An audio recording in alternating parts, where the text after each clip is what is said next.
Hey, Tony Gaffney here, popping in for a little chat.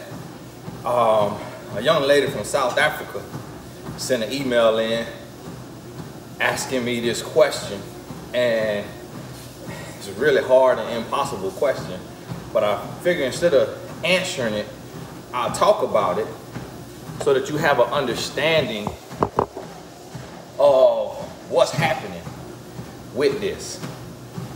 And when you think about women wanting love and going into a relationship and wanting a man, one of the things that I notice a lot of times is women fantasizing and overthinking about this man and falling for the man so quickly. And even when you're not on the phone with the man, you're thinking about the man. And so if the man talks to a woman for 1 hour a day, the woman almost ends up giving that man credit for another 12 to 15 hours a day, because she's thinking about and fantasizing about the vacations, the wedding, the kids, analyzing what he said, every single word, thinking about it, breaking it down. What did it mean? Did it mean this? Did it mean that? And really going through it. So now this man is taking up space in the woman's mind, rent-free. Rent-free, he's taking up space. And that's an issue. That's a big problem. And so what you have to do as a woman is you gotta train your mind. And you have to understand who you are as a woman. You gotta understand who you are, and you have to big yourself up. So you're gonna have to take and write affirmations. And you're gonna have to take these affirmations, put it on your mirror, take another affirmation card, put it in your purse. And you're gonna read these affirmations in the morning, at lunch, and at night. And it needs to be something that is, something that's bold, something that says, I am worthy, I am more than enough, I bring the table to the table, I do not have to settle, I am an asset, I am a blessing to a man's life, I bring favor to a man's life, I am humble, I am confident.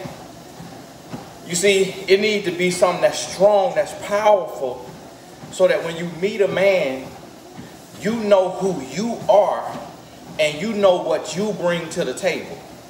So that you don't just see him as a prize. Nobody should be a prize.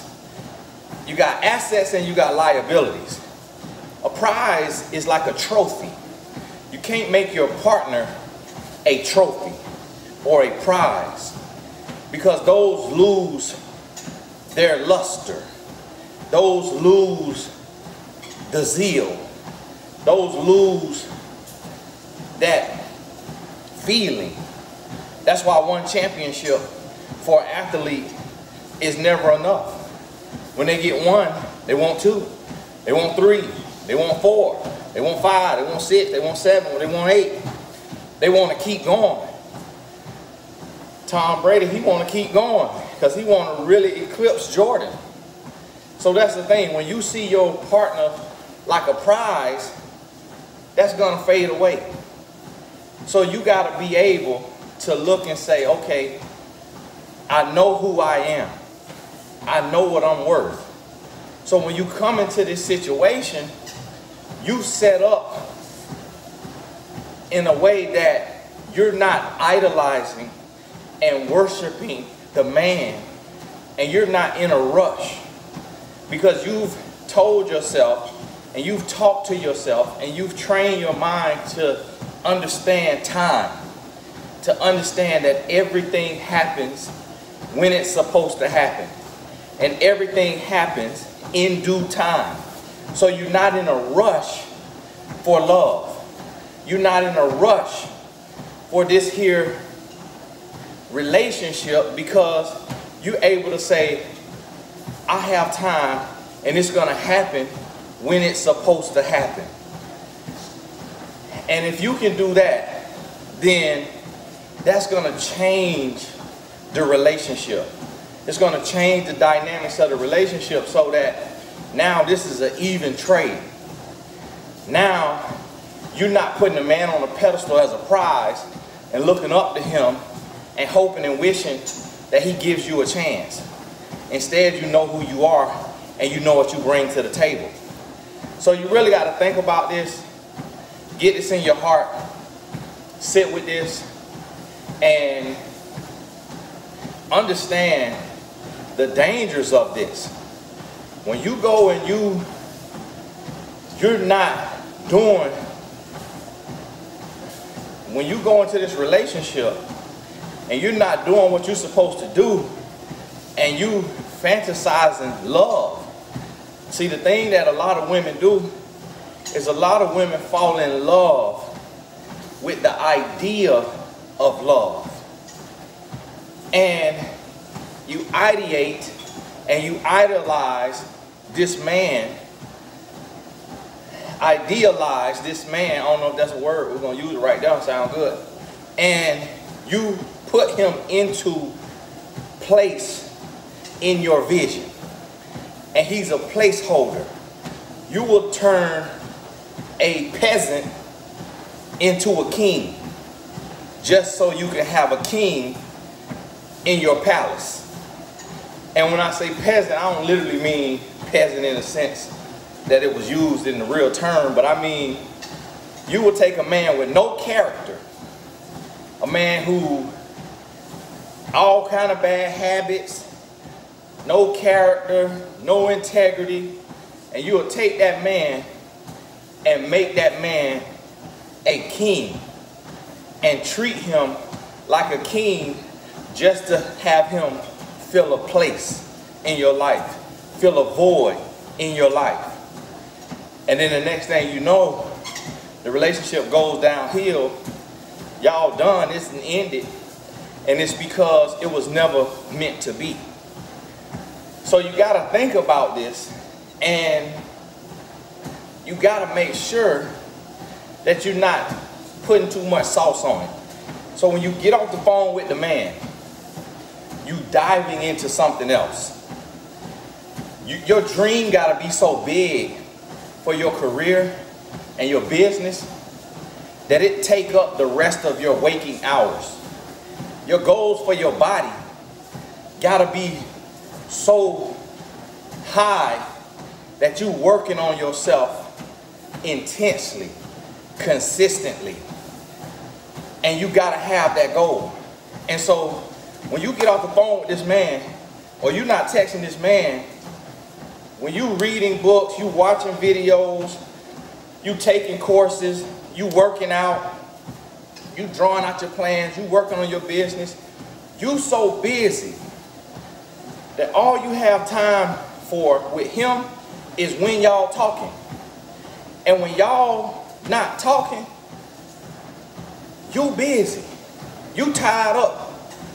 So you're not just sitting there daydreaming about this man, because you on your grind. You look down at that stomach ain't where you want it to be. You got to get to walking. You look down at your bank account, that bank account ain't where it need to be. You got to get to working. You see what I mean? You don't have time to sit and think about this man who has done nothing for you, who has done nothing for your life but show up with a piece of meat swinging between his legs. That's all he has done. He ain't done nothing else for you.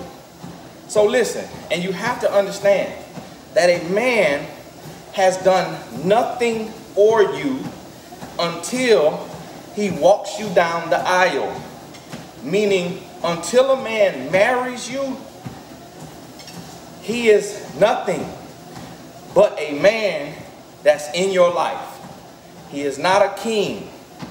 He is not a godsend. He is not somebody that you need to be oogling and ogling and googling over. He is not somebody you need to be crying over. See, in this stage, the one who cares the least has the most power. And see, typically men, we have an active mind. So as men, we really don't sit and fantasize about a woman, and fantasize about marriage, and fantasize about a couple's date, a couple's retreat, a couple's vacation. As men, I got another video coming out on number one thing men think about. You're gonna see that. So as men, oh, you probably already seen it. We thinking about, and we focus on our money, our goals, our dreams. We're not thinking about love and relationships. So that's why it appears the man cares the least. And that's why the man is typically in the power position in the relationship, because the woman overly cares and the man is just going with the flow. And what women have to start understanding is that because your nature is to nurture and to love, you have to be intentional about your mindset when it comes to relationships. You have to be very direct with yourself, and you have to be very intentional with your plan and your schedule, because if you aren't, your mind will lend itself to fantasy of love and relationship. And that is how you lose yourself and you give all of your power to a man, because your underlying goal is to be a housewife. You're not really addressing it. You're not really admitting it. But when you really think about it, when you're fantasizing about a man, you're actually saying, I would love to be a wife and a mother and not have to hustle and not have to grind and not have to go to work and punch someone's clock or go to my own job and service unappreciative, ungrateful clients and fight for $1. I would much rather have a man who is a provider. This is what you're saying as a woman subconsciously. And then in the comments you say the opposite. But your actions say you trying to get chose. Your actions say you're desperate for love. Your actions say you fantasizing about the idea of love. That's what you got to understand. So you have to create a system and be intentional with your actions and what you're doing, so that you're not giving too much energy to this man and to this relationship. So, hey, this Tony Gassner. God bless you. We'll talk soon.